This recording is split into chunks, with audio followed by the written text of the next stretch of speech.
This content is brought to you in association with my buddies over at Jam Cards UK. You can find the links to the eBay store and the Facebook page in the description. Hi guys, this is Joe here from Rufioh. Welcome to the channel. If this is your first time here, welcome aboard. You should definitely hit subscribe and the notification bell before you go any further and you realise how fucking garbage this content is. But if this is not your first time on the channel, welcome back. You may want to give your head a wobble. Seriously, there's like infinitely better creators out there and infinitely better content you can be watching right now. You're wasting your time. Time is finite. It's the most important, it's the most expensive resource that exists. You cannot buy more of it. Seriously, stop watching this video. But since you're here, I guess we'll do some talking like you want. And we might as well make as good as possible use of that time if you're going to waste it watching this. Today's video is to give you some basic ideas of which kind of pot you should be choosing for your deck. Now, for the vast majority of people, or at least people who are competitive or have played this game for a little while, most of this is relatively obvious, so this is going to be largely aimed at people who are newer to the game, or maybe people who are going from a casual perspective into a more competitive one, or people who just want to be better equipped when they want to make a choice about which pot they should be using in their deck, depending on what their needs are. Now, I say which pot. Now, we know there are about 6 fucking trillion different ones in the game, along with the jars, so we won't get into all that. We're going to be talking about Pot of Desires, Pot of Prosperity, and Pot of Extravagance. That's right, the 3 main ones that actually see major play in almost every single deck in the game at this time. Now, the good news is that it isn't always a case of the most expensive one does the best job. A lot of the time, the prices on these vary because, well, the amount of prints that are out there, which ones are newer, but newer isn't always better. I mean, it is a lot of the time, but not in this scenario. Now, by chance, if you've watched today's video and you haven't yet decided which pot you need to pick up, and maybe by the end of it you have a better idea and you know exactly what you would like, or maybe you just want to get some Yu-Gi-Oh singles in general, you should check out the channel sponsors Jam Cards UK. There will be a link down in the description. If you go ahead and use that, you'll get a discount on their eBay store. But anyway, that's enough waffling on from me. Let's get stuck into this absolute fucking nonsense.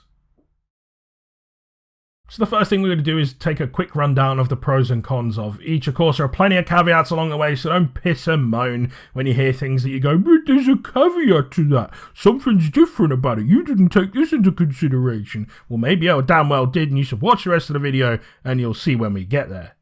So we'll start off with the pros and cons of each card, at least loosely, and then we'll go into a little bit more detail further down. So for Pot of Desires, you could draw 2.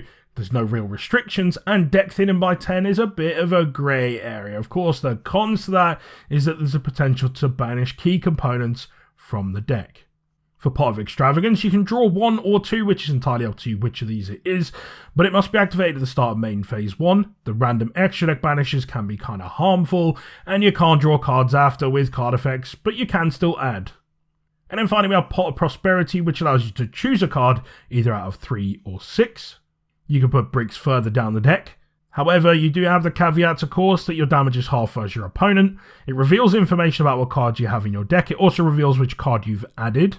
And also, you cannot draw by card effects during the same turn.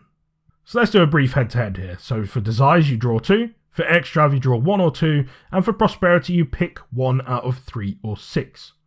In terms of additional benefits, Desires doesn't really have any restrictions, although it does have a bit of a double-edged sword with that deck thinning. Pot of Extravagance has draw 1 or 2 depending on which of these costs you prefer to pay up. And then Prosperity allows you to choose 1 card only, but you choose rather than at random, which does have some huge benefits for certain decks. And being able to do that from 3 or 6 depending on your preference, it also allows you to stack the order of the cards that you return to the bottom of your deck, although I've actually never really seen anyone do that. They kind of just shove them all on top of each other and put them there. Now let's look at the overall cons. So for Desires, you potentially banish key cards from the main deck. That is the main drawback of this card. Of course, if you banish an incredibly key component from your deck, you could find yourself in real trouble. In terms of Extravagance, potentially banishing key cards at random from the extra deck may actually be even more harmful than banishing them from your main deck, considering that your extra deck is usually your best spot for utility. It's going to give you access to cards that you otherwise wouldn't be able to get in terms of equivalent effects from your deck. And you also can't draw after. It must also be activated before anything else on main phase 1. And then finally, Pot of Prosperity. The damage versus your opponent is halved. It does also reveal key information about your deck potentially, as well as the card added to the hand. You also can't draw by card effects during the same turn. But we don't want to leave it on that. We want to discuss those caveats so you're well equipped. We're going to round off the video by talking about what it is that you could look at, a way to look at the card and sort of assess things so that you can better choose which one to use in your deck. So in terms of our counter arguments for desires, the card can be used at any time. You can search or filter out key components before you go ahead and use it, and it can also draw you to when you need to up your odds of trying to see a number of cards. The deck thinning is extremely beneficial if you don't actually banish all of your important cards. If you're running every card in your deck as like a 3 of, it's not going to matter. And if you were going to lose the duel anyway, you could also shotgun desires, which will give you a chance of drawing 2 cards, which may actually save you. In which case, banishing those 10 cards really doesn't matter anyway, because you were going to lose the duel anyway. You might as well give yourself a fighting chance. In terms of Extravagance, it's generally used in decks that don't need most of their extra deck, if at all, so there's not really any risk in what you're banishing at random, and being able to draw those 2 for essentially no cost is really fucking good. When we talk about Prosperity, the reveal cards don't necessarily matter unless they're in your hand. Showing your opponent what's in your deck and then shoving it back into your deck doesn't normally matter that much. Now, that's not to say giving your opponent key information doesn't matter at all, but think of it this way. There's a good chance your opponent will already know what you're playing and could reasonably predict what cards you're likely to have in your deck, particularly if they're a skilled, seasoned veteran at the game. They're going to know what kind of cards go in every deck anyway. They're going to have some good ideas, so unless you've got something crazy spicy you don't want them to know about, it's really not likely to make that much of a difference. Also, revealing the card that you add to your hand is really just minimal impact. A lot of cards in the game search, and as part of that, you do need to reveal this to your opponent. This only really matters if it's a blowout card that your opponent can try and play around, but with any other search, they'd be able to do exactly the same. The half damage also doesn't really matter, especially if you're without the option to choose an extra card you would likely lose. So think of it this way, if you were going to lose anyway, does it matter that you only do half damage to your opponent? No, because you're actually still in the game, and survival is the trick. You survive as long as you can, until you know that you cannot possibly do so. There's a chance that you'll win the game off it as well. This happens all the time. I've seen it so many times, so something to keep in mind.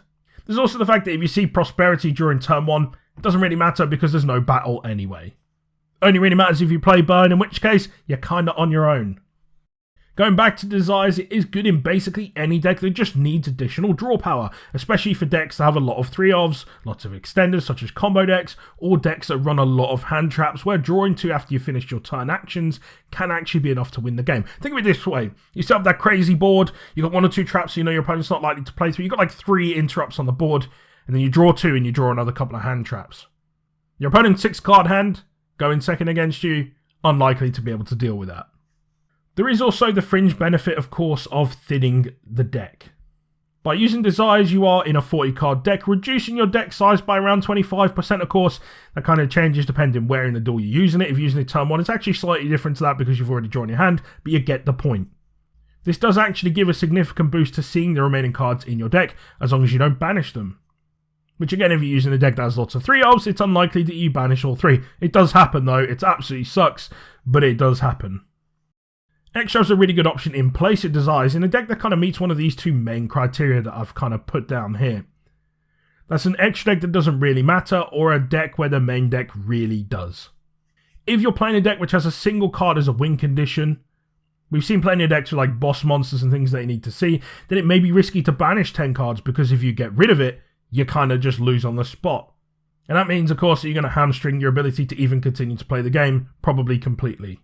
However, by banishing 3 or 6 from the extra deck, you may not matter as much. Largely, you'll be using this in decks where the extra deck does have a lot of flex spots, so again, you're unlikely to banish all your key cards from your extra deck.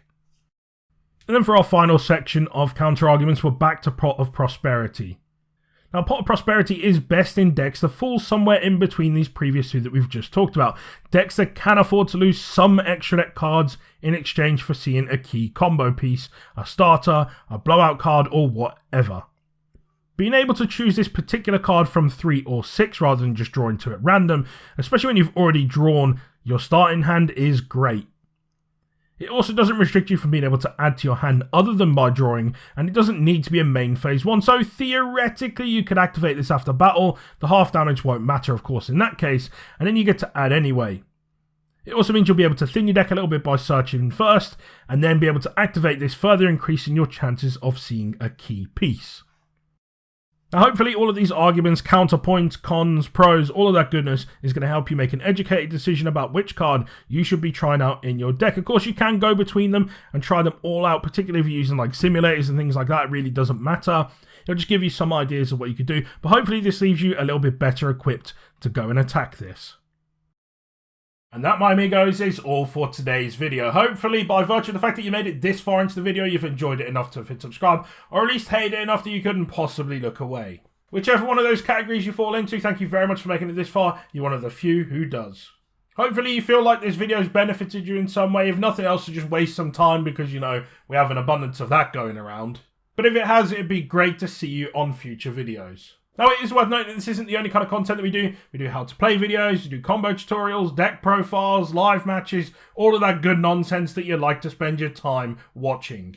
So hopefully, regardless of what you're here for, there's going to be something for you. But anyway, we're getting to the tail end of this video, and I've been talking all goddamn morning recording these videos. I'm getting kind of tired and kind of waffling on a little bit, so let's not waste any more time. Thank you very much for coming along. I do really appreciate it, and I'll see you in the next one.